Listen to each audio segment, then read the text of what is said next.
Hey, Chaucer, how did the counterclockwise organization get started? You know, that's a story that goes back to the beginning of time. Time had a beginning? Indeed it did, Diana. Jeeves, let's start the show.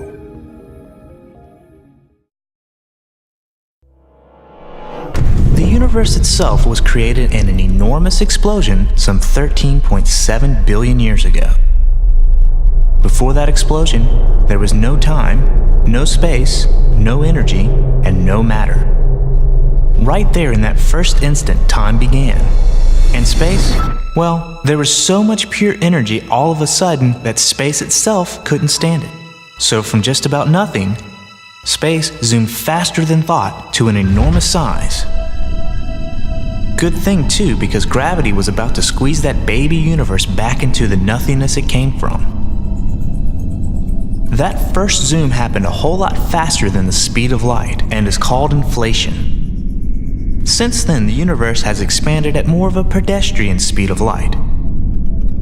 At the incredible temperatures and energies of that first instant, nothing, not even matter, was stable. And as quick as it could form, it turned back into pure energy. But as the universe expanded, it cooled.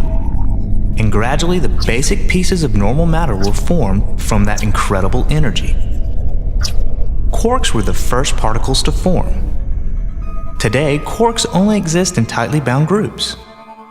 But back then, space was so small and quarks were squeezed so close together that they were not bound to other specific quarks. The colors of these quarks just represent a property that attracts them to one another. There are two kinds of quarks in normal matter. Physicists call them flavors of quarks. There's the up quark and the down quark. As space got bigger, quarks lost their freedom and found themselves locked into groups of 3 inside a proton or a neutron. A proton is formed from 2 up quarks and 1 down quark, while its slightly heavier cousin, the neutron, is composed of 2 down quarks and 1 up quark. Just about every proton and every neutron in existence today was formed at the time of inflation and was crammed into that primordial basketball.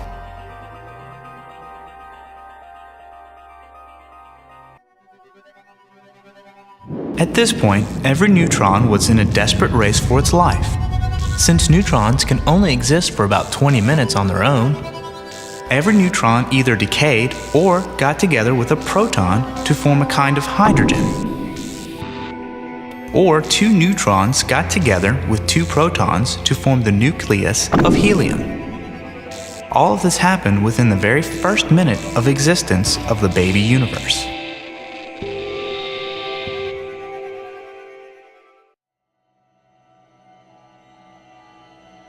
Electrons were the final basic particles to freeze out of the energy soup. But the energy density was still way too high for electrons to join together with other particles. And the early universe remained a glowing, cloudy plasma. This condition lasted about 300,000 years while the universe grew and cooled. Finally, it was cool enough for the electrons to be captured by hydrogen and helium nuclei, and the first atoms were formed. Suddenly, light could race through the universe without bumping into charged particles, and the universe became transparent and dark, filled mostly with clouds of hydrogen and helium gas. The light released at that time is still visible today as cosmic microwave background.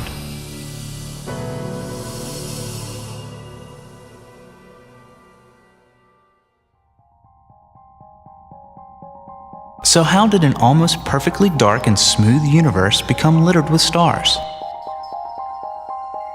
Inflation itself caused the first tiny ripples in the density of matter.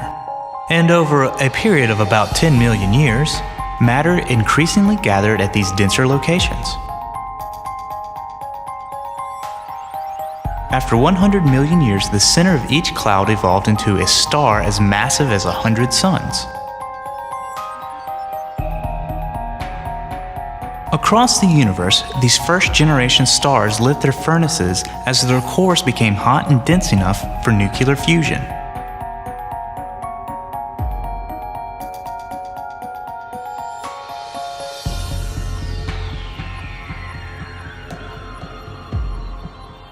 the universe emerged from the Dark Ages.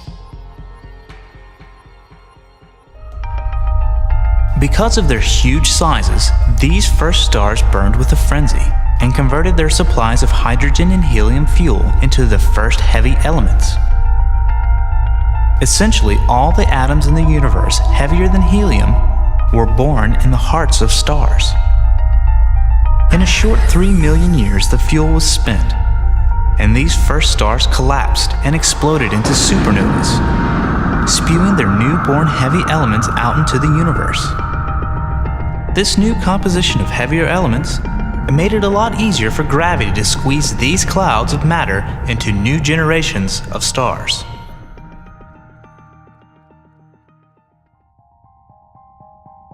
It took another 500 million years for gravity to do its work on these new mixtures of hydrogen, helium, and heavier elements. Thousands and millions of second-generation stars were born from these clouds. Small groups of these new stars were drawn to each other gravitationally and merged to form ever larger and larger groups. Our own galaxy, the Milky Way, is an example of a spiral galaxy born in this early era. Today it contains about 200 billion stars, and it is still growing as it absorbs small neighboring clusters of stars.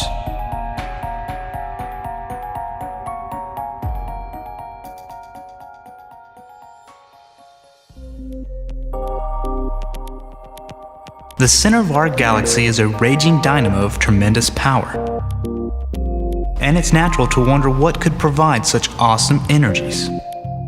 Black holes.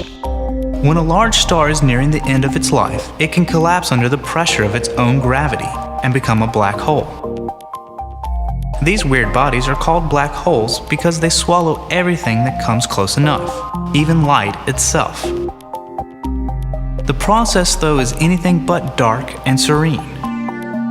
This is a photo taken by the Chandra telescope showing stars near the center of our galaxy radiating fiercely as they speed towards their death under the pull of black holes.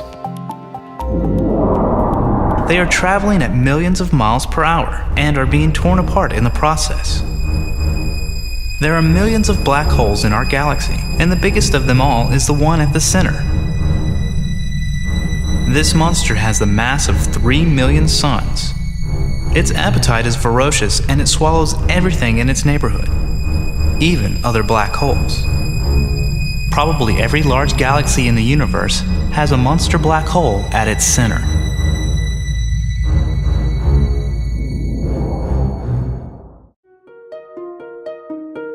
Until recently, we thought that galaxies were the largest structures in the universe, and that they were pretty evenly distributed. But now we recognize that galaxies join together to form clusters, superclusters, walls, and filament shapes. The Milky Way is a member of a group of 20 or 30 galaxies and star clusters called our local group.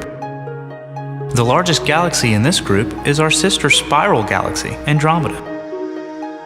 Larger groups called superclusters may contain thousands of galaxies. The nearest of these is the Virgo supercluster, towards which we are being inexorably drawn. Can you feel the tug? This is a map of all the clusters and superclusters within 1 billion light years of Earth.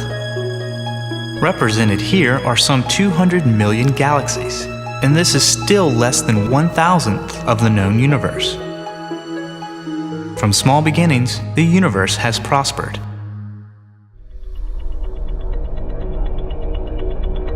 4.6 billion years ago, our solar system started to form about 2/3 of the way out on one of the spiral arms of the Milky Way.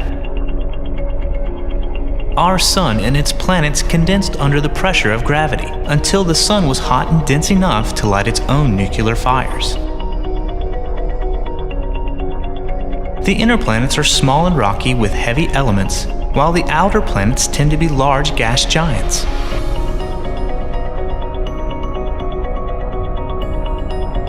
Our sun is an average-sized star, but it dwarfs the planets. Earth is the tiny planet third from the left. While it would take light itself over 6 hours to travel from the sun to Pluto, let's take a quick tour of our solar system.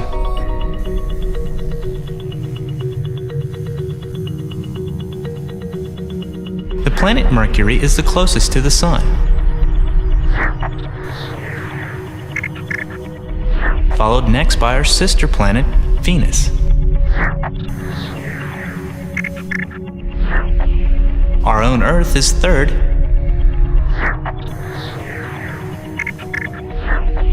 our neighbor, Mars,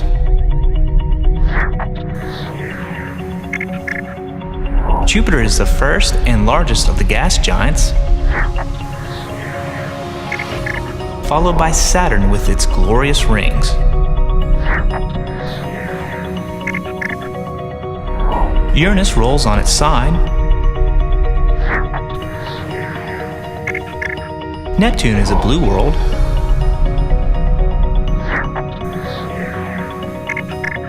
Followed last by ex-planet Pluto. And even traveling at the speed of light, it would take us more than 4 years to get to the nearest star. All very interesting, Chaucer. But what has all that to do with the counterclockwise organization? You know, that's a story that goes back to the beginning of time. Time had a beginning? Deja vu all over again. Now I think you guys are pulling my leg. That's another story that goes back to the beginning of time. Enough! I am out of here.